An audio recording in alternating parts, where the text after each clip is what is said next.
Sinabi ni DMW Secretary Hans Leo Kakdak ang mga bagong patakaran ay bunga ng mga inisyal na pag-uusap ng DMW na pinangunahan noon ng yumaong Secretary Susan Tutz Ople at ng Minister of Human Resource and Social Development, Minister Ahmad bin Sulaiman IRG, para buksan ang iba't ibang kategorya ng trabaho, lalo na ang mga magpoprotekta sa mga babaeng OFW.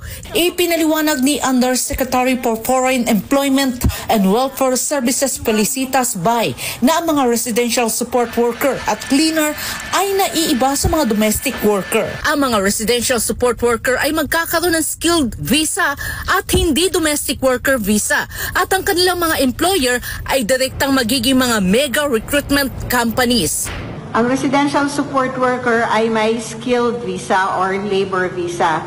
So yun ang pagkakaiba ng domestic worker, it's a domestic worker's visa, and ang residential support worker ay skilled visa. Ang domestic worker ay naninirahan sa kanyang employer. Bukod dito, ang mga residential support worker ay tatanggap ng buwanang sahod na 1,500 reals at dagdag na 500 reals bilang allowance sa pagkain, kasama ang overtime pay kung sila ay magtatrabaho ng lampas sa 8 oras ng trabaho ayon sa batas ng Saudi. Ang kanilang MRC employer ang magbibigay ng tirahan at transportasyon papunta at pabalik sa kanilang trabaho, at makatatanggap din sila ng iba pang benepisyo tulad ng health insurance.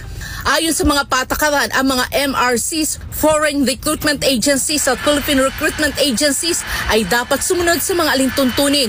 Walang placement fee na sisingilin sa mga residential support worker.